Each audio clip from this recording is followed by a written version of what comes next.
कैसे हैं आप लोग। वेलकम है एक नए लेक्चर इस करंट इलेक्ट्रिसिटी में। पिछले 2 लेक्चर में हम लोग सीख रहे हैं कि अगर बहुत सारे रेसिस्टेंस अगर एक साथ कंबाइन हो, सबको अलग अलग सोचने के बजाय सारे रेसिस्टेंस को हटा के अगर एक रेसिस्टेंस सोचना हो जिसको हम लोग इक्विवेलेंट रेसिस्टेंस बोल रहे थे, उसका वैल्यू कितना। इक्विवेलेंट रेसिस्टेंस का मतलब था कि जितना सब मिल के करंट का अपोज कर रहा है उतना अकेला अपोज करना चाहिए। कुछ फॉर्मूला डिराइव किए थे सीरीज पैरेलल, उसके बाद थोड़ा सा और भी कंडीशन सीखे थे कि अगर सर्किट कॉम्प्लेक्स हो तो balance Wheatstone bridge, unbalance Wheatstone bridge पिछले 2 लेक्चर में इस तरह से सीख चुके हैं। उसी में कुछ और बाकी है, कुछ और क्वेश्चन अलग तरीके का पूछता है, कुछ एग्जाम्पल के थ्रू उसको समझने का कोशिश करता है। अभी भी इक्विवेलेंट रेसिस्टेंस से रिलेट करना चाह रहे हैं। रेसिस्टेंस कुछ इस तरह से कंबाइन है, क्वेश्चन वही है, इस 2 पॉइंट ए और बी के बीच इक्विवेलेंट रेसिस्टेंस चाहिए। देख रहे थे कि जिस 2 पॉइंट के बीच इक्विवेलेंट निकालना है, अगर कुछ सीरीज पैरेलल में अगर जुट रहा है तो एक करके जोड़ने का कोशिश करते हैं। क्या इस दोनों को हम सीरीज में बोल सकते हैं? तो सीखे हैं कि सीरीज में तब बोल सकते हैं जब बीच में अलग से कोई टांग ना अड़ा, अलग से कोई रेजिस्टेंस टांग नहीं अड़ा है, तब बोल सकते हैं कि ये दोनों सीरीज में है। इधर से जो करंट आ रहा है वो सिर्फ आगे जाएगा, लेकिन यहां पे दिख रहा है कि एक अलग से रेजिस्टेंस जुड़ा है।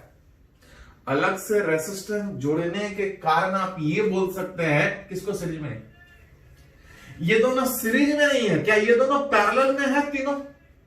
तो पैरेलल में तब कहलाएगा जब तीनों एक ही जगह पे है। अब बाकी तीनों भी एक ही जगह पे, तीनों एक ही जगह पे तब होता जब यहां पे कोई रेजिस्टेंस नहीं होता। रेजिस्टेंस होने के कारण ना इसको सीरीज में बोल सकते हैं ना इसको पैरेलल में बोल सकते हैं। सीरीज पैरेलल में रहता तो एक करके निकाल लेते कि ये सीरीज में, इसको हटा के सिंगल रेजिस्टेंस लिख सकते हैं, लेकिन वो काम यहां पे नहीं कर सकते। इसके बाद लास्ट क्लास में बैलेंस वेटस्टोन ब्रिज से कहते हैं कि अगर दिस बाय दिस रेसिस्टेंस, अगर दिस बाय दिस रेसिस्टेंस के बराबर हो जाए तो इसको बोलते थे बैलेंस वेटस्टोन ब्रिज। उस समय इस बीच वाले रेसिस्टेंस से करंट नहीं पास करता था, और जब इससे करंट नहीं पास करता था तो आप चाहे तो इसको हटा सकते थे। लेकिन ये बैलेंस वेटस्टोन ब्रिज तब सोच पाएंगे जब यहां पे कोई कनेक्शन ना हो। याद कीजिए थोड़ा सा, जो वेटस्टोन ब्रिज का कॉम्बिनेशन का बात हुआ था वो ऐसा कॉम्बिनेशन, अलग से वायर कनेक्टेड रहेगा तो हम बैलेंस वेटस्टोन ब्रिज सोच ही नहीं सकते। सीरीज पैरेलल कर नहीं सकते हैं, सीरीज पैरेलल कर नहीं सकते हैं, वेटस्टोन सोच ही नहीं सकते हैं। और तब आपसे पूछा जाए कि तब भी आपसे पूछा जा रहा है कि उस ए और बी के बीच इक्विवेलेंट रेसिस्टर निकालना, ना सीरीज पैरेलल सोच सकते हैं, ना बैलेंस वेटस्टोन ब्रिज, ना अनबैलेंस, कि जब बैलेंस नहीं रहता था, जब बैलेंस नहीं रहता था तो हम लोग कुछ फॉर्मूला भी यूज किए थे, कुछ नहीं यूज कर सकते हैं। तब आपसे फिर भी पूछा जा रहा है कि इक्विवेलेंट निकालना। सर्किट चाहे कितना भी कॉम्प्लेक्स हो, इक्विवेलेंट निकालने का सबसे बेसिक जो रूल है कि अपने मन से एक बैटरी जोड़िए, अपने मन से एक बैटरी जोड़िए। अब बैटरी जोड़ के बैटरी से कितना करंट निकला उसको निकाल लीजिए। बैटरी जोड़ के करंट कितना पास किया उसको निकाल के इस फॉर्म में लिख लीजिए, और पता है कि जितना सब मिला के करंट पास कर रहा है, अगर उतना अकेला से करंट पास करे, उस अकेला इक्विवेलेंट रेजिस्टेंस से पास करे, तब वहां से कंपेयर करके आर इक्विवेलेंट निकाल सकते।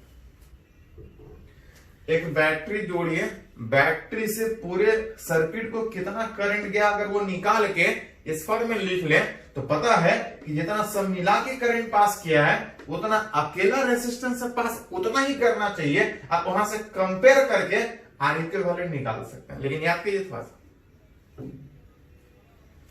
करंट यहां से निकलेगा तो हर जगह सेम नहीं जाएगा, अलग अलग जगह अलग अलग करंट जाएगा।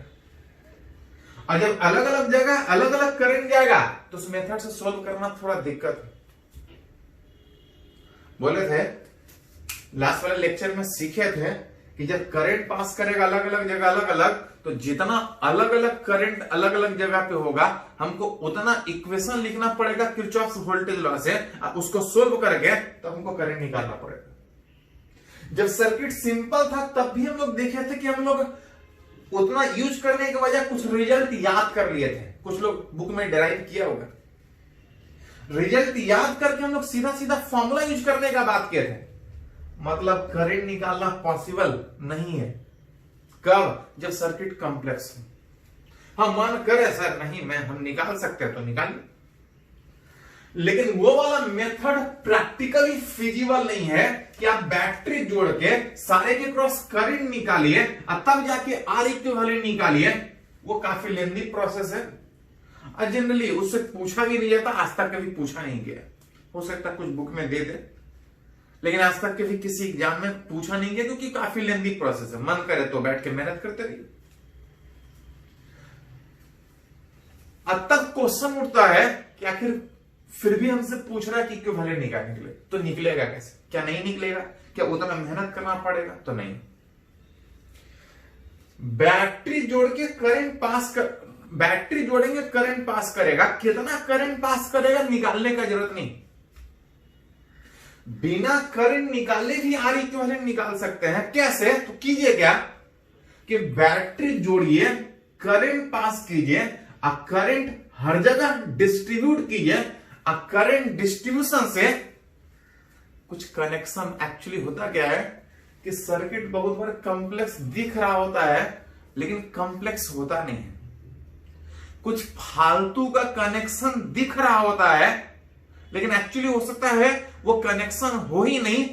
उसको आप आइडेंटिफाई कर सकते हैं कि कहां पे फॉल्स कनेक्शन है, कहां पे आप हटा सकते हैं किसी रेसिस्टेंस को। बस बैटरी जोड़िए और सर्किट में करंट सिर्फ डिस्ट्रीब्यूट कीजिए, निकालिए नहीं। निकालना पॉसिबल नहीं, काफी लेंदी हो जाए। अपने मन से एक बैटरी जोड़ के सर्किट में करंट डिस्ट्रीब्यूट कीजिए और करंट डिस्ट्रीब्यूट करने में बहुत सा कनेक्शन जो आपको नहीं दिख रहा है, सर्किट जो कॉम्प्लेक्स दिख रहा है, हो सकता है आपको सर्किट सिंपल दिखना स्टार्ट करे। बैटरी जोड़ के करंट को सिर्फ निकालिए मत, डिस्ट्रीब्यूट कीजिए। जैसी बैटरी जोड़ेंगे करंट इन करेगा और जैसा करंट इन यहां से बाहर निकल रहा है उतना इधर से इन करेगा। पढ़े हैं कि डिस्ट्रीब्यूशन सही तब होगा जब किसी बैटरी से जितना करंट निकल रहा है उतना ही इन करना चाहिए। डिस्ट्रीब्यूशन में इधर से आया आइए, इधर से निकलेगा आइए। डिस्ट्रीब्यूशन दिखाना आसान होगा जब आप इधर से भी डिस्ट्रीब्यूट कीजिए और इधर से भी डिस्ट्रीब्यूट कीजिए, क्योंकि जितना करंट बाहर निकल रहा है उतना ही इन भी करे। करंट निकालना नहीं है, सर्किट में करंट सिर्फ डिस्ट्रीब्यूट करना। यहां से जब करंट इन करेगा तो तीन रास्ता,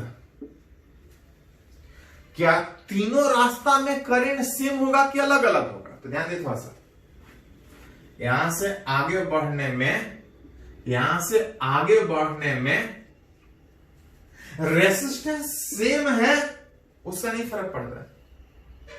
जहां से इन कर रहा है और जहां से बाहर निकलना है, इन करने का और बाहर निकलने का रास्ता सेम हो। रास्ता सेम होने का मतलब जैसे यहां से अगर बात कीजिएगा, देख सकते हैं कि यहां से जब करंट इन करेगा तो तीन रास्ता, एक ये रास्ता, एक ये रास्ता, एक ये रास्ता। खाली इन नहीं करना है, बाहर निकलना है, मतलब रास्ता यहां से यहां तक सोचेंगे। और जब ऊपर से सोचेगा, ऊपर वाले रास्ते से जब करंट पास करेगा, इन करेगा, तो वहां से तीन अलग अलग रास्ता हो सकता है। यहां से सीधा चला जाए, यहां से ऐसा चला जाए, यहां से ऐसा चला जाए। यहां से इन करेगा तो तीन रास्ता बाहर निकलने का। अगर बीच से इन करेगा तो एक रास्ता ऊपर, एक रास्ता बीच में, एक रास्ता नीचे। जब नीचे से करंट इन करेगा तो एक रास्ता सीधा, एक रास्ता ई वाला, एक रास्ता ये वाला। करंट यहां से इन करेगा तो रास्ता देखना है, पाथ, रेसिस्टेंस नहीं देखना है। रेसिस्टेंस सेम है, इसका मतलब ये नहीं कि तीनों में करंट सेम होगा। हाँ, अगर इन करने के बाद बाहर निकलने का रास्ता अगर एक ही जैसा हो तो वो बोल सकते हैं कि करंट सेम होगा। यहां पे देख सकते हैं कि यहां से करंट इन कर रहा है, तीन रास्ता है, देखिए तो वैसा ही तीन रास्ता इसमें नहीं है क्या? बस इसमें थोड़ा नीचे दिख रहा है, यहां पे ऊपर दिख रहा है, लेकिन जैसा यहां से इन करके बाहर निकलने का तीन रास्ता, वैसा ही यहां से बाहर निकलने का तीन रास्ता, लेकिन इस रास्ते में थोड़ा अंतर है, देख सकते हैं। ये दोनों रास्ता एक ही जैसा दिख रहा है, पर ये रास्ता थोड़ा सा अलग है। बैटरी जोड़ के करंट डिस्ट्रीब्यूट कीजिए, निकालना नहीं है, निकालना काफी लेंथी प्रोसेस था। बैटरी जोड़ के करंट डिस्ट्रीब्यूट कीजिए, डिस्ट्रीब्यूशन में करंट इन करेगा, ऊपर वाला और नीचे वाला रास्ता सेम होने के कारण आप इस दोनों में सेम मान सकते हैं। अब बाकी बचा कुछ इसमें जाएगा, मतलब यहां से करंट इन किया तो ऊपर ऊपर सेम होगा, क्योंकि ऊपर का रास्ता नीचे का रास्ता सेम है। अब बीच का रास्ता अलग होने के कारण उधर कुछ अलग करंट पास करेगा। करंट डिस्ट्रीब्यूट कीजिए, निकालिए मत कितना पास कर रहा है, डिस्ट्रीब्यूट कीजिएगा अपने आप। कुछ कनेक्शन जो सर्किट का कॉम्प्लेक्स आपको अभी दिख रहा है, हो सकता है करंट डिस्ट्रीब्यूशन के बाद वो सर्किट सिंपल दिखना स्टार्ट। डिस्ट्रीब्यूशन दोनों तरफ से दिखाइए, बैटरी से बाहर ही निकलने का दिखाइए, अब बैटरी में इन करने का भी दिखाइए। इधर से आई जा रहा था, इधर से आई निकल रहा था, इन करने का तीन रास्ता, बाहर निकलने का तीन रास्ता। क्या जैसा रास्ता इन करने का वैसा ही रास्ता बाहर निकलने का? हाँ, मन करे तो करंट इधर से इन करवा सकते थे, मन करे तो करंट इधर से इन करवा सकते थे। सर्किट को देखें, इधर से सोचिए चाहे इधर से सोचिए, सेम दिखे। इधर से सोचिए और इधर से सोचिए, सेम दिखने में। अगर इधर से जो करंट पास कर रहा है, अगर ऊपर नीचे अगर I1 रहा तो यहां से भी बाहर I1 निकलेगा। अगर बीच वाला से I2 इन किया है तो बीच वाला से I2 बाहर निकलेगा, क्योंकि जैसा इन करना है वैसा ही बाहर निकलना है रास्ता। सर्किट चाहे कितना भी कॉम्प्लेक्स हो, रहेगा कॉम्प्लेक्स। हाँ, बुक में बहुत सारा कॉम्प्लेक्स मिलेगा, एग्जाम में तो बहुत ज्यादा नहीं पूछा आज तक, एक आध बार ही पूछा है, लेकिन रहेगा, सोचने आना चाहिए, पूछ सकता है। सर्किट चाहे कितना भी कॉम्प्लेक्स हो, अगर ए और बी के बीच इक्विवेलेंट निकालना है, एक बैटरी जोड़िए, बैटरी जोड़ के करंट निकालिए नहीं, काफी लेंथी प्रोसेस है करंट निकालना। करंट सर्किट में सिर्फ डिस्ट्रीब्यूट कीजिए दोनों रास्ता से, बाहर निकलने का भी रास्ता और इन करने का भी रास्ता, दोनों रास्ता से डिस्ट्रीब्यूट कीजिए। डिस्ट्रीब्यूशन दिखाने में आसान होगा। अगर गौर से देखें तो इधर से I1 आ रहा है, इधर से I1 तभी हो सकता है जब इसमें कोई करंट नहीं पास करे। I1 तभी हो सकता है जब इसमें करंट नहीं पास करे। इसमें और इसमें करंट नहीं पास करने का मतलब ये कोई काम का नहीं, और अगर वो काम का नहीं है तब चाहे तो उसको हटा सकते हैं। हटाने का मतलब इस रेसिस्टेंस से करंट पास ही नहीं कर रहा है, और हमसे पूछा जा रहा था कि इक्विवेलेंट रेसिस्टेंस कितना होगा।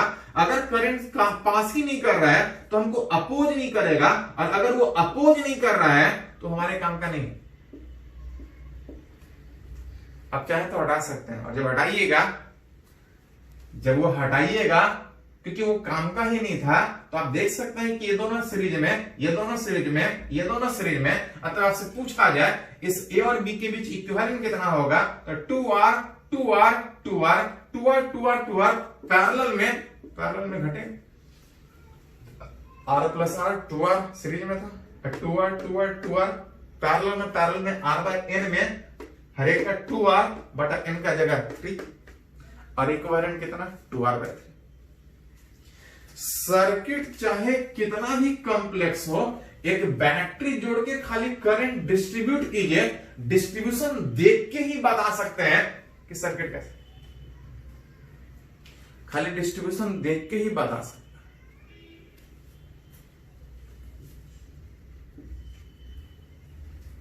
जैसे एक आईआईटी में क्वेश्चन पूछा था, आईआईटी में जो सर्किट दिया था विच इज इस तरह से,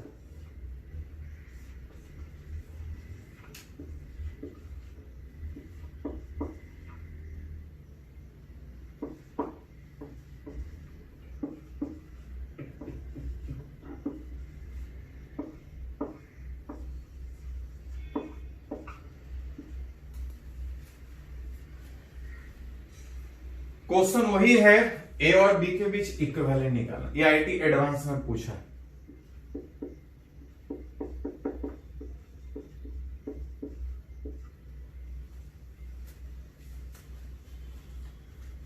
बोल रहे इस ए और बी के बीच इक्विवेलेंट निकालना, दिख रहा है कि इसको हम सीरीज में नहीं सोच सकते हैं, पैरेलल में नहीं सोच सकते हैं, बैलेंस बेटरस्टोन ब्रिज भी नहीं सोच सकते हैं, फालतू का एक वायर कनेक्टेड। अतः उपाय, तो उपाय ये है कि चाहे सर्किट कितना भी कॉम्प्लेक्स दे दे, एक बैटरी जोड़िए, बैटरी जोड़ के करंट सिर्फ सर्किट में डिस्ट्रीब्यूट कीजिए, निकालिए मत, निकालना काफी लेंदी प्रोसेस।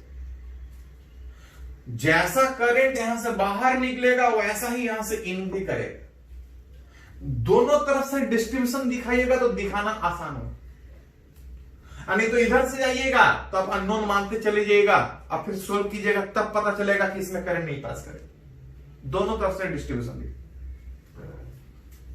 जैसे यहां से करंट इन करेगा, तीन रास्ता, क्या तीनों रास्ता सेम है? तो फिर से देख सकते हैं कि ऊपर वाला नीचे वाला रास्ता एक ही जैसा है, ये बीच वाला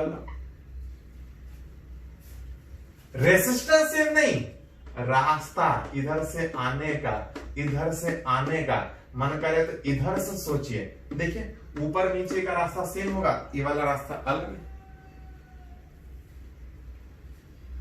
ये वाला रास्ता अलग होने के कारण इसमें कुछ और करंट पास करेगा।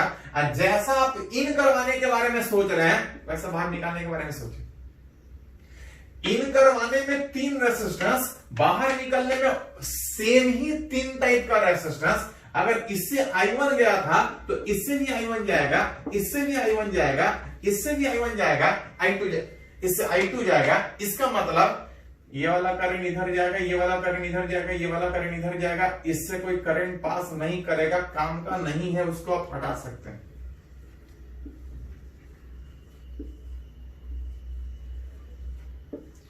वो कोई काम का नहीं है, उससे कोई करंट पास नहीं कर रहा है, उसको आप हटा सकते हैं। और हटाने के बाद जो इक्विवेलेंट आएगा, ये दोनों सीरीज में 1/4, ये दोनों 1/2 है, ये दोनों 1/4 आर। यहां सोल्व करके आर इक्विवेलेंट अरेंज करके निकाल सकते।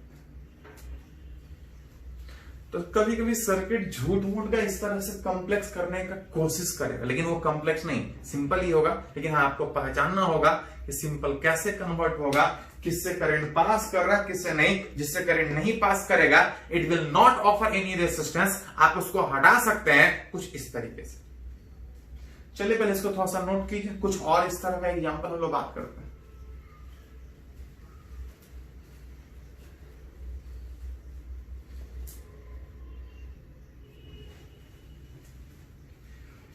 तो हम लोग सीख रहे हैं कि अगर सर्किट कॉम्प्लेक्स है, सीरीज पैरेलल नहीं लगा सकते हैं, balance Wheatstone bridge, unbalance Wheatstone bridge का कंडीशन नहीं सोच सकते हैं, लेकिन फिर भी पूछा जा रहा है कि इक्विवेलेंट रेजिस्टेंस कितना होगा, कैसे निकालेंगे, तो हम लोग रिलेट करना चाहिए।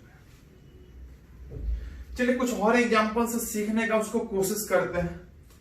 कुछ रेजिस्टेंस कंबाइन करके इस तरह सर्किट में दिया है, पूछा जा रहा है इस ए और बी के बीच इक्विवेलेंट निकालना। दिख रहा है कि ना इसको सीरीज में बोल सकते हैं ना पैरेलल में। अब बैलेंस बेटरस्टोन ब्रिज तो सोच ही नहीं सकते हैं क्योंकि बीच में टांगा है। सर्किट चाहे कितना भी कॉम्प्लेक्स हो, इक्विवेलेंट निकालने का तरीका यह था कि बैटरी एक जोड़ के सर्किट में कितना करंट पास कर रहा है, अगर वो निकल जाता है तब तो आसान था, लेकिन पता है कि कॉम्प्लेक्स वाले सर्किट में करंट हम आसानी से नहीं निकाल सकते।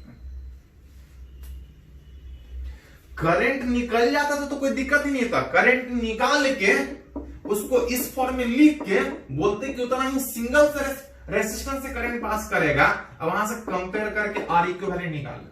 मेथड ये, लेकिन पता है कि कॉम्प्लेक्स वाले सर्किट में करंट निकालना थोड़ा सा मुश्किल काम है। करंट निकालना मुश्किल काम है, अतः एक तरीका यह सीखते हैं कि करंट निकालने के बजाय बैटरी जोड़ के सिर्फ सर्किट में करंट डिस्ट्रीब्यूट करेंगे। डिस्ट्रीब्यूशन को देख के ही आप पहचान सकते हैं कि सर्किट कितना कॉम्प्लेक्स है या कितना सिंपल है। अब चाहे तो जो कनेक्शन कॉम्प्लेक्स दिख रहा है उसको थोड़ा सिंपल फॉर्म में करंट का डिस्ट्रीब्यूशन देख के, करंट का फ्लो देख के बता सकते हैं कि अगर किसी रेसिस्टेंस से करंट नहीं पास किया तो आप चाहे तो हटा सकते हैं। बैटरी जोड़ के करंट डिस्ट्रीब्यूट कीजिए दोनों तरफ से, एक बैटरी से बाहर भी निकालिए, बैटरी में इन भी करवाइए, विच यहां से जब आई इन करेगा तो तीन रास्ता, क्या तीनों रास्ता एक ही जैसा? तो अगर पहले पहचानना सीखे थे कि रेसिस्टेंस सेम होने से नहीं फर्क पड़ेगा, रास्ता सेम होना चाहिए। रास्ता में ऊपर से जाएगा तो तीन रास्ता, नीचे से जाएगा तो वो तीन रास्ता, ऊपर वाला रास्ता नीचे वाला रास्ता सेम दिख रहा है, इससे सेम करंट पास करेगा, लेकिन इससे रास्ता अलग, बीच वाला में ऐसा रास्ता से जाएगा, ऊपर वाले में ऐसा रास्ता से जाएगा, नीचे वाले में ऐसा रास्ता से जाएगा। ये रास्ता ऊपर वाला रास्ता नीचे वाला रास्ता सेम है, करंट सेम होगा, ये बीच में अलग रास्ता है, इससे कुछ अलग करंट पास करेगा।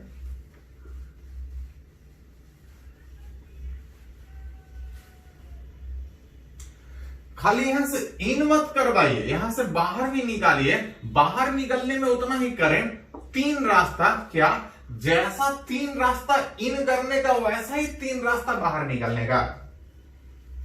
तो इन करने में आर आर आर, अब बाहर निकलने में two R two R two R, in करने में आर आर आर, अब बाहर निकलने में two R two R two R, रास्ता सेम नहीं।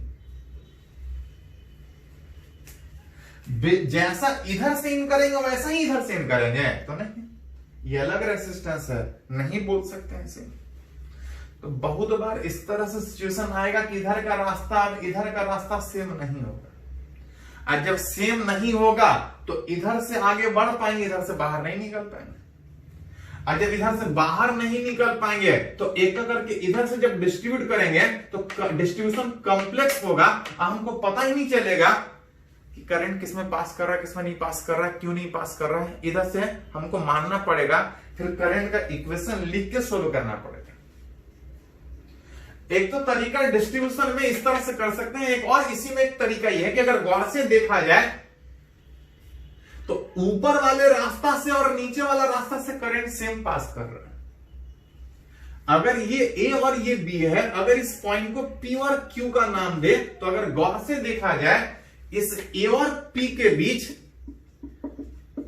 जो पोटेंशियल डिफरेंस है I1 into R, current into resistance, और अगर ए और क्यू के बीच अगर बात कीजिएगा तो इधर करंट I1 है और इधर भी रेजिस्टेंस R, विच इज इस ए और क्यू के बीच रास्ता सेम है तो करंट सेम है, अब करंट सेम है तो पोटेंशियल डिफरेंस सेम है, इस रास्ते का, और पोटेंशियल डिफरेंस सेम होने का मतलब कि अगर ए पॉइंट कॉमन है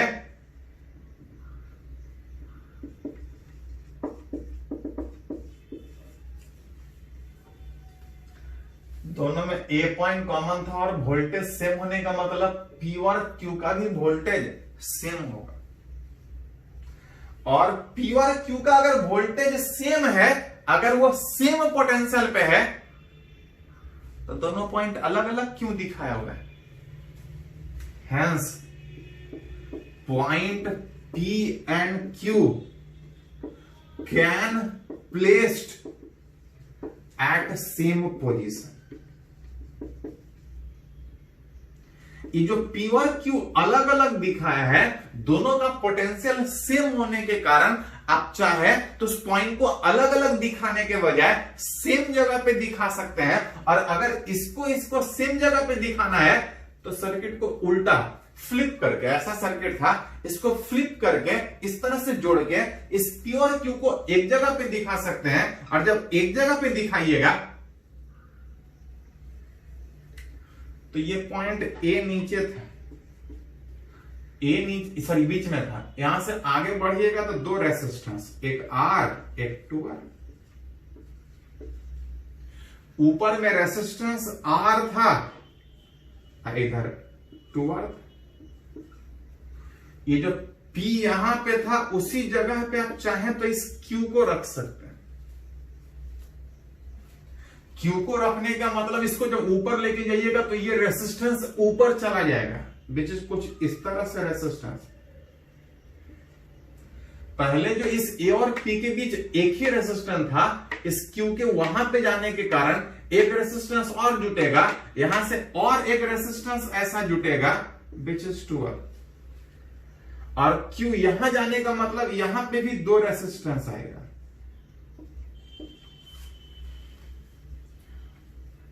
ये दोनों मिला के R/2, ये R, ये दोनों मिला के 2R।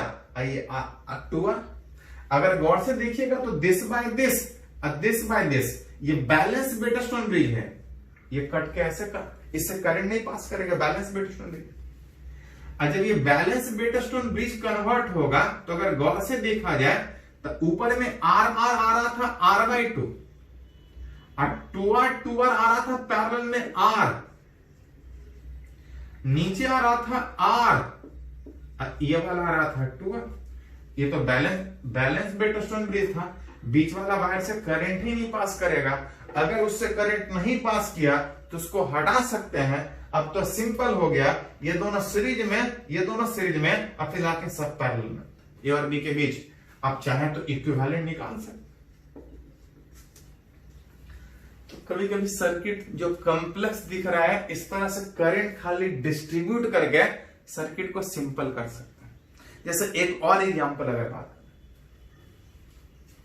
ध्यान रहे एक चैप्टर और कैपेसिटर में सारा जिस तरह से पढ़ रहा है, वहां भी कैपेसिटर में भी सेम तरीके से जरूरत पड़े। रेसिस्टेंस का अब कैपेसिटर में कैपेसिटर का कॉम्बिनेशन एक ही जैसा होता है। मतलब आप ये जो चैप्टर पढ़ रहे हैं उसमें एक नहीं, अगला चैप्टर का भी बहुत कुछ पढ़ रहे हैं। बहुत सारे बुक में कैपेसिटर पहले देता है, करंट बाद में। बहुत से बात में करंट पहले देगा, कैपेसिटर बाद में। दोनों एक ही तरह का है, आप कोई पहले पढ़ सकते हैं। चलिए एक और क्वेश्चन से सीखने का कोशिश करते हैं। देखिए थोड़ा सा, रेसिस्टेंस कुछ दिया है, अब फिर वही क्वेश्चन है, ए और बी के बीच इक्विवेलेंट रेसिस्टेंस निकालना। सीरीज पैरेलल होगा नहीं, बैलेंस बेटरस्टोन ब्रिज सोच नहीं सकते हैं। सर्किट चाहे कितना भी कॉम्प्लेक्स हो, अपने मन से एक बैटरी जोड़िए।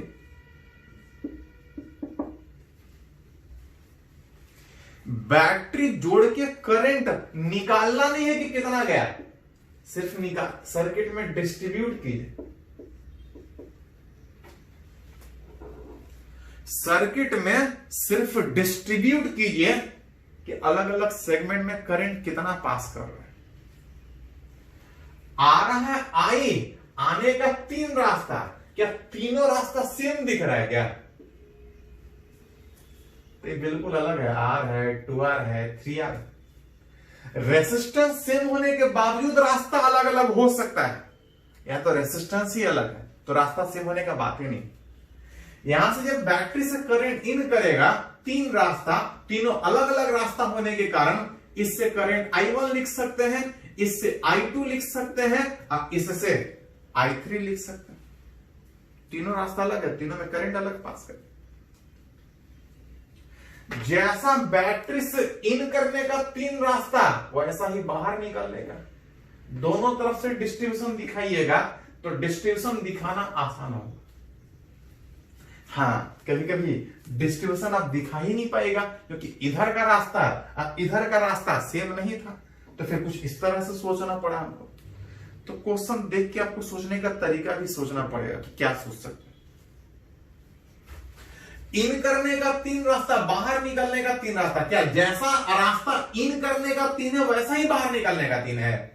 तो R 2R 3R, 3R 2R R, क्या रास्ता सेम है? तो हाँ, एक्चुअली आप इधर से R 2R 3R सोच रहे हैं, उल्टा उल्टा सोचे, R 2R 3R सोचे। 3R 2R R आता तो सोच ही सकते थे, इधर से सोचेंगे तो R 2R 3R भी सोच सकते हैं।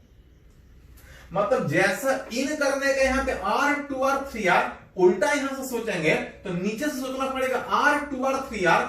इन करने में अगर R से I1 जा रहा था, उतना ही करंट बाहर निकलने के लिए इस R से I1, इस 2R से I2, तो इससे भी I2, और इस 3R से I3, तो इससे भी I3।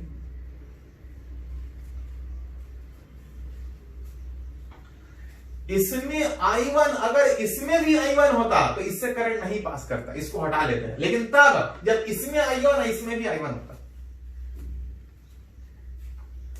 इसमें I1 है और इसमें I3 है। अगर I1 रहता, इससे करंट नहीं पास करता, इसको हटा लेते। इसमें I1 है, इसमें I3 है, अलग है। अलग का मतलब बाकी बचा खुचा इससे पास किया होगा।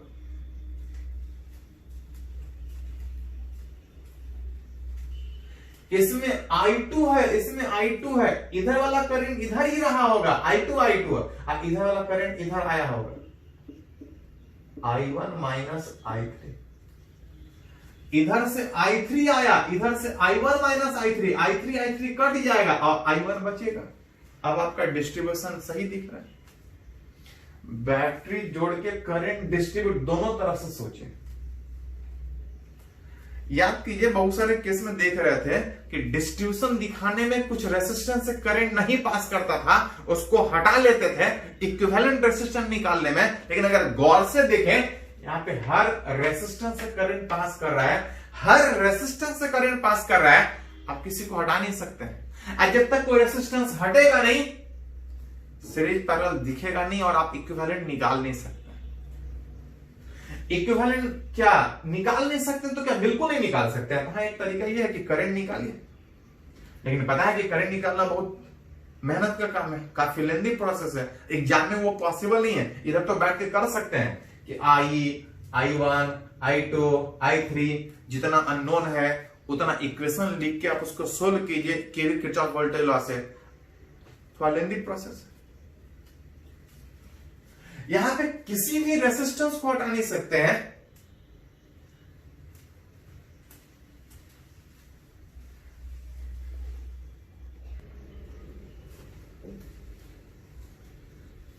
तो यहां पे देख रहे हैं कि बैटरी जोड़ने के बाद जब करंट इन करवाए तो इधर का रास्ता और इधर का रास्ता एक ही जैसा होने में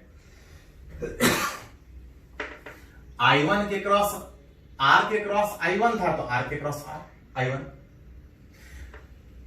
I2 के क्रॉस 2R था तो I2 के क्रॉस 2R, 3R के क्रॉस I3 था तो 3R के क्रॉस I3 आता। उस डिस्ट्रीब्यूशन में देखे कि इस रेसिस्टेंस से भी करंट पास कर रहा है, इसको आप हटा नहीं सकते। और जब हटा नहीं सकते हैं तो सीरीज पैरेलल अनबैलेंस बैलेंस कुछ कर नहीं सकते। अब फिर भी पूछा जा रहा था इस ए और बी के बीच इक्विवेलेंट रेसिस्टेंस कितना होगा। एक तरीका यह था कि करंट निकाल लो, जो कि प्रैक्टिकली पॉसिबल नहीं था। हाँ, थोड़ा सा इस कनेक्शन को अगर पहचानने का कोशिश कीजिए, इस कनेक्शन को अगर पहचानने का अगर कोशिश कीजिए तो आप गौर से देख सकते हैं कि ये वाला करंट खाली सामने जा रहा है, ये वाला करंट इधर आ रहा है। विच अगर यहां पे एक पॉइंट अगर P अगर उसका नाम दे तो आप बोल सकते हैं कि उस P वाले पॉइंट पे, उस P वाले पॉइंट पे, उस P वाले पॉइंट पे एक वायर इधर से आया, एक वायर इधर से आया।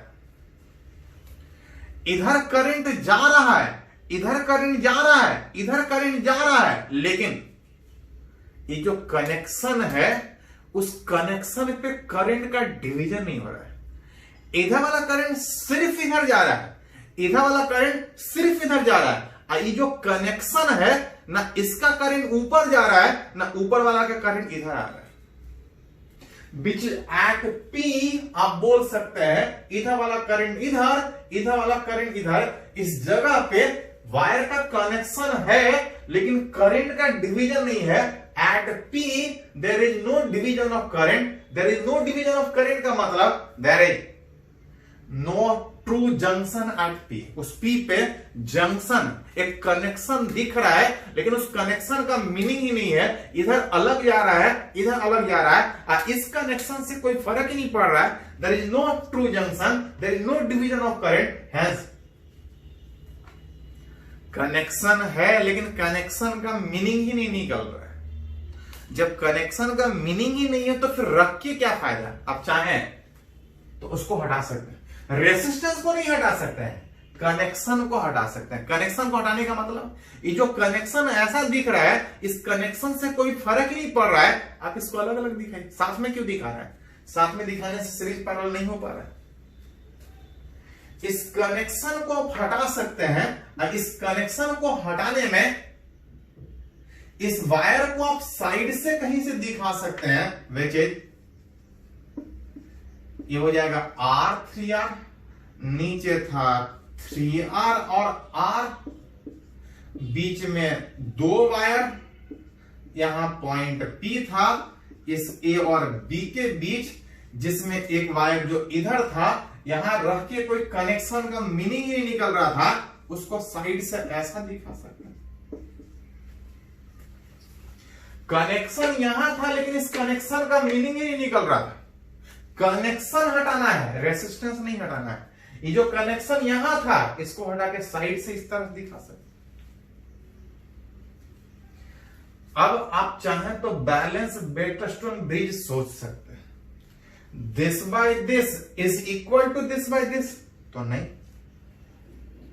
This by this is not equal to this by this. ये बैलेंस बेटरस्टोन ब्रिज के बजाय ये अनबैलेंस बेटरस्टोन ब्रिज, और अनबैलेंस बेटरस्टोन ब्रिज में इसको आप हटा नहीं सकते हैं क्योंकि करंट पास कर रहा था, लेकिन उसका एक फॉर्मूला डिराइव किया था कि अगर ये अगर तीनों सेम हो तो तीनों सेम नहीं। एक और तरीका था कि अगर ये और ये सेम है, अगर ये और ये सेम है, बीच में कुछ भी हो तो इतने का इक्विवेलेंट एक फॉर्मूला था। क्या था? 2R1 R2 plus R2 R3 R2 3R R2 3R R3 दोनों जुट के 2R, अब प्लस R1 और R3 divide by R1 plus R2 3 है, अब प्लस 2R3 था। याद कीजिए, लास्ट वाले लेक्चर में फंसा नहीं याद है तो लास्ट वाले लेक्चर में देख सकते हैं।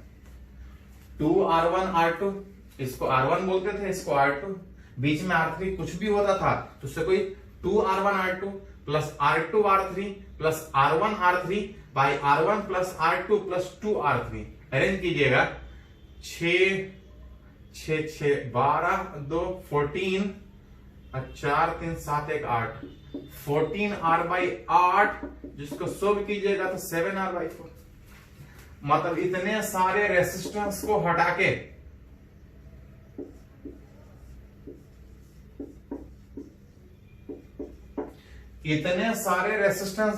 के ये अनबैलेंस बेटरस्टोन ब्रिज का फॉर्म होने के कारण उसका फॉर्मूला हम लोग पढ़े थे, आप बैठा सकते हैं 7R बाई 4, और नीचे अभी ये दो बाकी है 2R 2R 4R।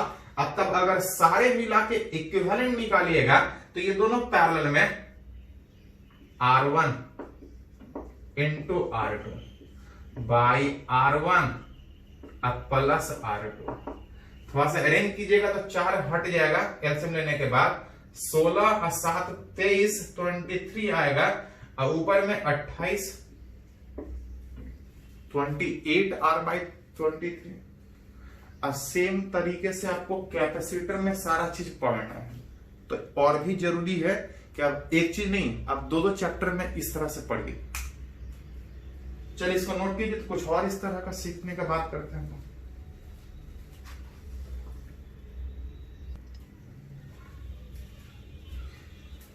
तो हम लोग सीख रहे हैं कि अगर सर्किट थोड़ा सा कॉम्प्लेक्स दिया है, किसी दो पॉइंट के बीच अगर इक्विवेलेंट रेजिस्टेंस निकालना है तो कैसे निकालना। जैसे यहां पे अगर बात करें कि बहुत सारा रेजिस्टेंस दिया हुआ है, कुछ इस तरह से कनेक्टेड है, पूछ रहा है इस ए और बी के बीच इक्विवेलेंट कितना। ना इसको हम सीरीज में बोल सकते हैं, ना पैरेलल में, क्योंकि बीच बीच में टांग लगा है। किसी को सीरीज पैरेलल नहीं बोल सकते हैं। क्या बैलेंस बेटस्टोन ब्रिज सोच सकते हैं?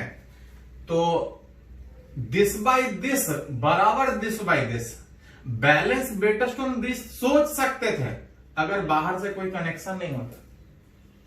दिस बाय दिस बराबर दिस बाय दिस, इससे कोई करंट नहीं पास करेगा, इसको हटा सकते हैं, लेकिन तब जब ये बाहर से कोई कनेक्शन ना।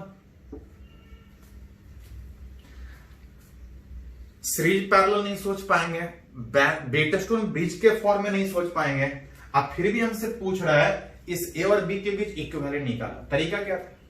सर्किट चाहे कितना भी कॉम्प्लेक्स हो, तरीका सिंपल है, बैटरी जोड़िए। बैटरी जोड़ के जैसे जोड़िएगा करंट पास करेगा। करंट निकालना नहीं है, क्योंकि निकालना बहुत मुश्किल काम है। करंट सिर्फ सर्किट में डिस्ट्रीब्यूट कीजिए। डिस्ट्रीब्यूशन देख के ही जो कनेक्शन थोड़ा कॉम्प्लेक्स दिख रहा है, हो सकता है कनेक्शन थोड़ा सिंपल दिखना स्टार्ट हो जाए। जैसे ही बैटरी जोड़िएगा, करंट यहां से इन करने का दो रास्ता, मान लेते हैं इस रास्ते में I1, इस रास्ते में I2। दोनों रेजिस्टेंस सेम है तो करंट सेम होगा कि अलग अलग होगा? तो सेम तब होता जब रेजिस्टेंस सेम नहीं, रास्ता यहां से यहां तक जाने का, इधर से जाएंगे तो R 2R, इधर से जाएंगे तो बहुत सारा रेजिस्टेंस। रास्ता सेम होता तब करंट सेम होता। रास्ता अलग है, रेजिस्टेंस अलग होगा रास्ते में, करंट अलग। करंट इधर में कुछ और, इधर में कुछ और, इधर से भी डिस्ट्रीब्यूट कीजिए, इधर से भी डिस्ट्रीब्यूट कीजिए। जैसा इन करने का दो रास्ता क्या, वैसा ही बाहर निकलने का दो रास्ता। तो हां, जैसा इन करने का दो रास्ता, वैसा ही बाहर निकलने का दो रास्ता। इधर से सर्किट देखिए, इधर से सर्किट देखिए, कोई फर्क नहीं पड़ेगा। सीधा वाले रास्ता में अगर I1 तो सीधा वाला में I1, तिरछा वाले रास्ता में I2 तो तिरछा वाला में I2। आगे डिस्ट्रीब्यूट दिखाने की जरूरत नहीं, देखिए थोड़ा सा गौर से। इधर वाला करंट खाली इधर गया, इधर वाला करंट इधर गया है, ऊपर वाला करंट ऊपर ही रहा है, ऊपर ही रहा है, चाहे जहां रहा होगा, अभी ज्यादा नहीं। हाँ, ज्यादा तो नहीं बोल सकते हैं, हाँ बोल सकते हैं कि इस पॉइंट पे कनेक्शन दिख रहा है, लेकिन इस कनेक्शन का कोई मीनिंग नहीं निकल रहा है। इधर वाला करंट सिर्फ इधर जा रहा है, ऊपर वाला जो भी होगा ऊपर ही रहेगा। At P there is no true junction, hence it can be removed. It can be removed, वो कोई काम का नहीं है। आप चाहें तो इस कनेक्शन को हटा सकते हैं। कनेक्शन हटाने का मतलब रेजिस्टेंस नहीं हटाना, कनेक्शन हटाना। कनेक्शन हटाने में इस ए और बी के बीच अगर सोचिएगा, इस ए और बी के बीच सोचिएगा, तो वायर सीधा रहेगा, ऊपर वाला वायर ऊपर ही रह जाएगा, ऊपर वाला वायर ऊपर ही रहेगा। इस पी पे जंक्शन था, लेकिन जंक्शन का मीनिंग ही नहीं निकलने के कारण उसको अलग कर सकते हैं, इसको अलग कर सकते हैं। अब आप आसानी से निकाल सकते हैं। ये दोनों सीरीज में, इसके साथ पैरेलल में, ये तीनों सीरीज में, इसके साथ सीरीज में, सब मिला के पैरेलल में। अब आसानी से सीरीज पैरेलल करके इक्विवेलेंट रेजिस्टेंस इस ए और बी के बीच निकाल सकते हैं।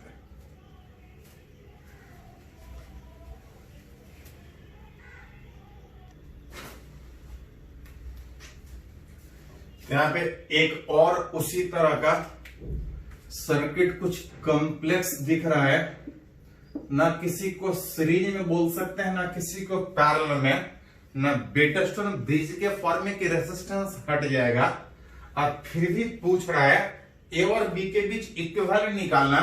तरीका वही है, अपने मन से बैटरी जोड़ के करंट पास करवाइए, निकालिए मत कितना है, डिस्ट्रीब्यूट कीजिए।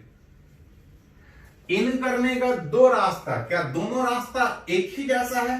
तो रेसिस्टेंस सेम है। रेसिस्टेंस सेम का मतलब रास्ता सेम नहीं होता है, एक सीधा चला जाएगा, एक जो तिरछा आएगा उस रास्ते में अलग रेसिस्टेंस, कुछ अलग करंट पास करेगा। इन करने का दो रास्ता, बाहर निकलने का दो रास्ता। जैसा इन करने का दो रास्ता वैसा ही दो रास्ता, क्योंकि सर्किट इधर से देखे चाहे इधर से देखे, सीधा वाले रास्ता में अगर I1 गया था तो तिरछा वाला रास्ते में I2 जाएगा। इधर वाला करंट इधर गया, इसका मतलब इस जंक्शन पे कोई करंट पास नहीं, इस जंक्शन पे कोई करंट का डिवीजन नहीं होगा, सीधा वाला सीधा जाएगा, ऊपर वाला ऊपर ही रहेगा। At P there is no true junction. और जब इस जगह पे ट्रू जंक्शन नहीं है तो रेसिस्टेंस को नहीं हटा सकते हैं, कनेक्शन हटा सकते हैं। कनेक्शन हटाने का मतलब ऊपर वाला वायर ऊपर ही रहेगा और नीचे वाला नीचे ही रहेगा। अब जो पहले सीरीज पैरेलल नहीं हो रहा था आसानी से होगा, ये दोनों सीरीज में, ये दोनों सीरीज में, और तीनों पैरेलल में, सबको मिला के एक होगा, फिर सब सीरीज में, ये वाला सीरीज में, एक दूसरे के साथ पैरेलल में, एक करके सीरीज पैरेलल खाली करके इक्विवेलेंट निकाल सकते हैं इस ए और बी के बीच। तो सर्किट चाहे कितना भी कॉम्प्लेक्स दे, इस तरह से आप सोच सकते हैं, और भी कॉम्प्लेक्स करता है। एक आध तरह का और इसमें पूछा जाता है, उसको भी थोड़ा सा बात करेंगे, इसको पहले नोट कीजिए।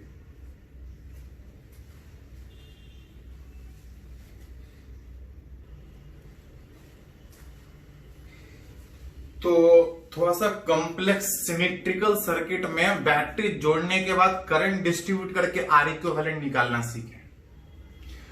कभी कभी सर्किट में जो क्वेश्चन रहता है उस तरह से रेसिस्टेंस इक्विवेलेंट निकालने के लिए इनफिनाइट सर्किट में, जैसे यहां पे बोल रहा है कि इस तरह से रेसिस्टेंस लगातार कनेक्टेड है, इंफिनिटी तक लगातार कनेक्टेड है, दैट इज बहुत सारा सेगमेंट ऑफ सर्किट है, बहुत सारा सेगमेंट ऑफ सर्किट है।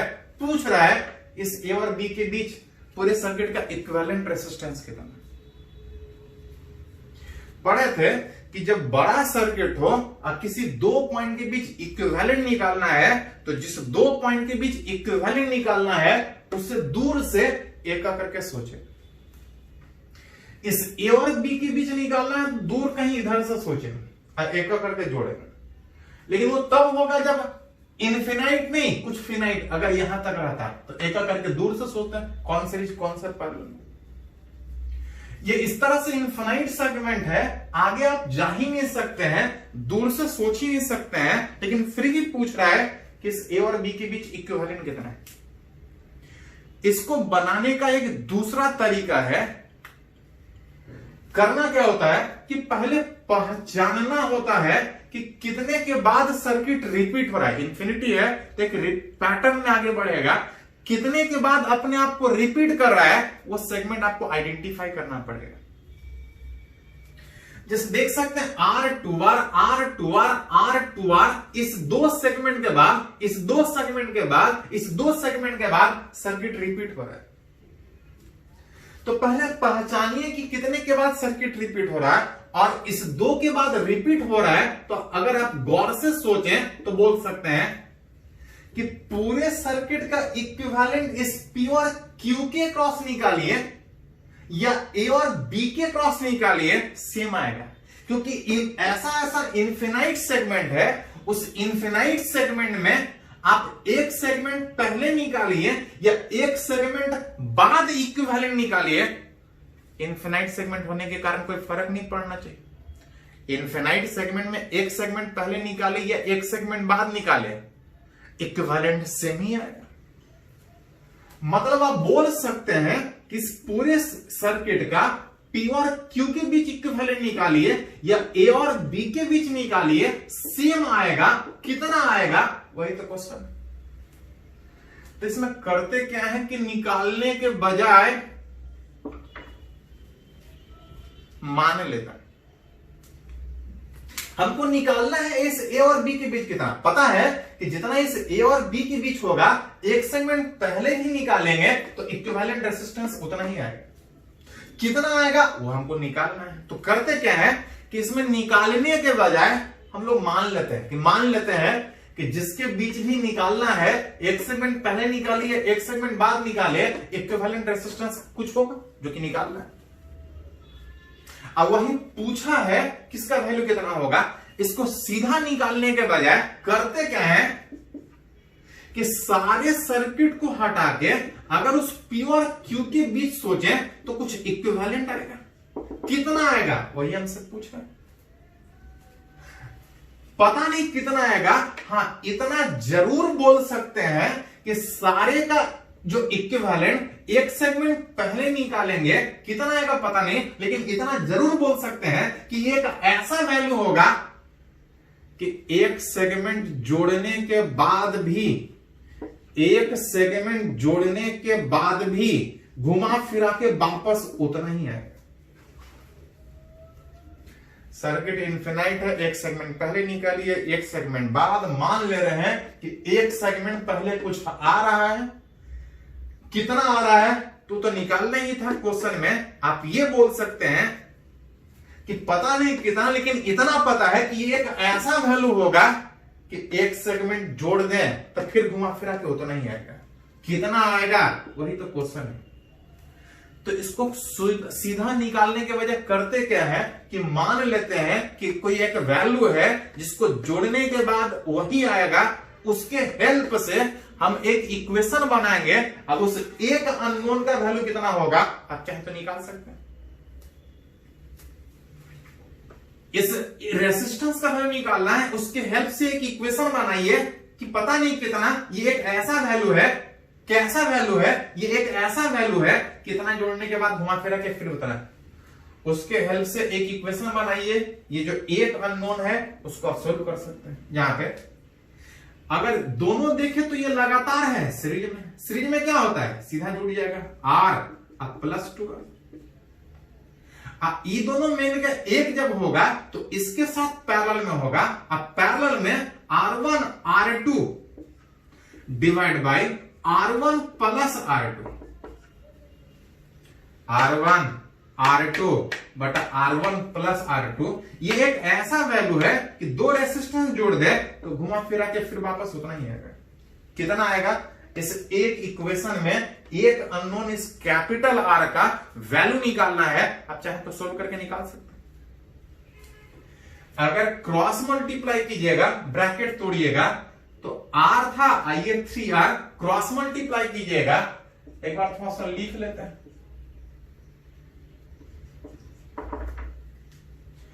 उधर था, या ब्रैकेट तोड़ ही देते हैं सीधा। R से मल्टीप्लाई कीजिएगा तो R² plus 3RR is equal to, यहां पे ब्रैकेट तोड़िएगा R into R plus 2R। हमको ये R चाहिए कि उसका वैल्यू कितना है, बाकी सबको इधर अरेंज कीजिएगा। R², RR एक हटने के बाद 2RR माइनस 2R² बराबर 0। देख सकते हैं ये R में क्वाड्रेटिक है, इसका वैल्यू निकालने का तरीका क्वाड्रेटिक इक्वेशन। R में क्वाड्रेटिक है, इसका कोफिशिएंट A, R में क्वाड्रेटिक था, इसका कोफिशिएंट B, ये वाला C का काम करेगा। माइनस B का मतलब B के जगह पे 2R, प्लस माइनस B² मतलब 2R का होल स्क्वायर, 4 A मतलब यहां पे कोफिशिएंट 1 है, और C that is minus 2R² divide by 2। Sorry, A का वैल्यू यहां पे 1 था, इस R का value minus 2R plus minus 4 दूना 8, 8 और 4 12r²/2। थोड़ा सा इसको अरेंज कीजिएगा, प्लस माइनस 12 में 2 बाहर निकल के आ जाएगा, 2√3r, 2 ऊपर नीचे हट जाएगा, is equal to -1 plus minus 2 cut गया था, √3 इंटू r, जिसमें आप लिख सकते हैं कि रेसिस्टेंस कभी निगेटिव नहीं होता। दोनों निगेटिव लीजिएगा तो रेसिस्टेंस निगेटिव हो जाएगा, रेसिस्टेंस कभी निगेटिव नहीं होगा, रेसिस्टेंस पॉजिटिव वाला वैल्यू होगा। ओवरऑल लिखेगा √3 - 1 into r, that is equivalent resistance. ध्यान रहे, इनफिनाइट वाले सर्किट में सीधा इक्विवेलेंट निकालने के बजाय पहले पहचानने का कोशिश करते हैं कि कितने के बाद सर्किट रिपीट हो रहा है। एक सेगमेंट पहले निकालिए, एक सेगमेंट बाद निकालिए, वही आएगा। कितना आएगा उसको मान लीजिए, वही निकालना है। पता नहीं, लेकिन इतना पता है कि एक ऐसा वैल्यू होगा कि इतना जोड़ने के बाद फिर वही आएगा। उससे एक इक्वेशन बनाइए, उस अननोन का वैल्यू इस तरह से सोल्व करके निकाल सकते हैं। इसको पे लिखिए, काफी एग्जांपल और देखते हैं।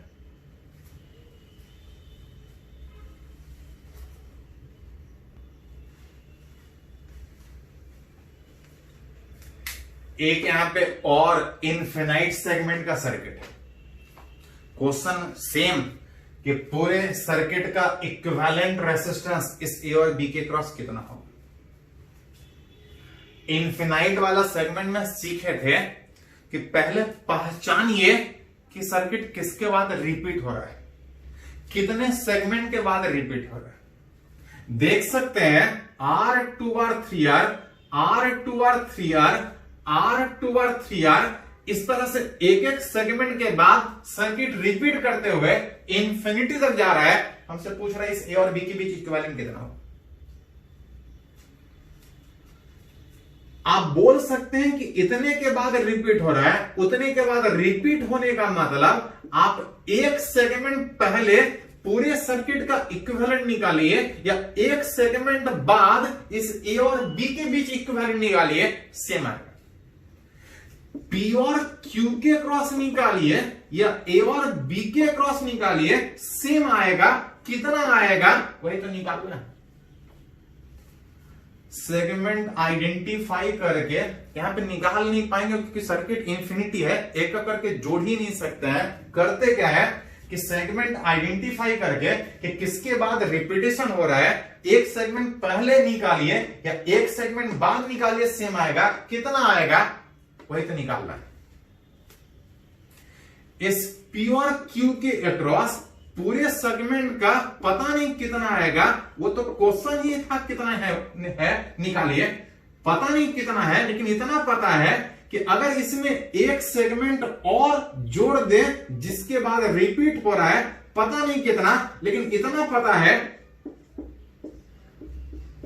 कि जितना एक सेगमेंट पहले था इस सेगमेंट जोड़ने के बाद उतना ही आएगा। कितना आएगा वही तो निकालना है।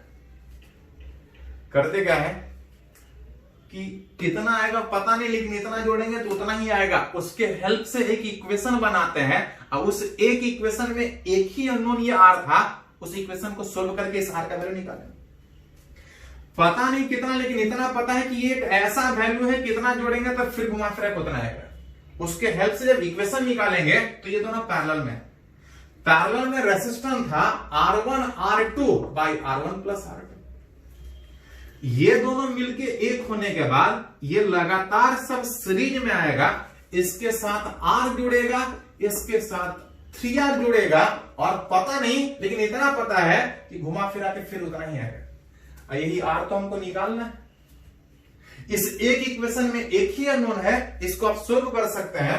अगर थोड़ा सा एलसीएम लेके क्रॉस मल्टीप्लाई कर दीजिए तो यहां पे आ जाएगा R into R plus 2R plus R into 2R plus 3R into R plus 2R। थोड़ा सा ब्रैकेट तोड़ने का कोशिश कीजिएगा तो R² प्लस 2RR, इधर अगर सोल्व कीजिएगा तो देख सकते हैं 3R आइए R 4R, 4R का ब्रैकेट तोड़िएगा तो 4RR plus 4R sorry 4 into 2 8r square. अब प्लस यहां पे था 2r, इस दोनों को जोड़ दिए। सबको अगर एक साइड लेके जाइएगा r square 2r cancel out, 4r इधर आएगा माइनस 8r स्क्वायर बराबर 0।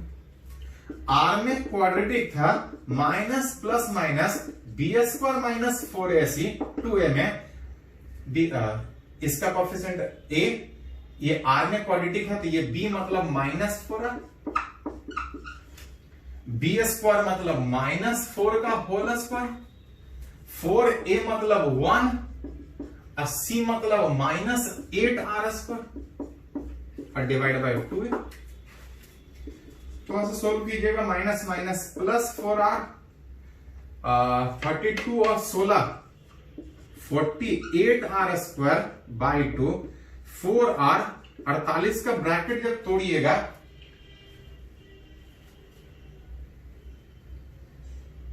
तो ये 4√3r आएगा डिवाइड बाय 2, 2 से कैंसिल आउट होने के बाद 2r प्लस माइनस 2√3r, जिसमें पता है कि अगर माइनस लेंगे तो रेसिस्टेंस निगेटिव हो जाएगा। रेसिस्टेंस कभी निगेटिव नहीं होता है, हेंस जो आंसर आएगा इज इक्वल टू, आप अरेंज करके लिख सकते हैं 1 प्लस √3 इंटू 2r। माइनस वाला होगा नहीं, क्योंकि माइनस लेंगे तो रेसिस्टेंस निगेटिव हो जाएगा। चलिए इसको नोट कीजिएगा।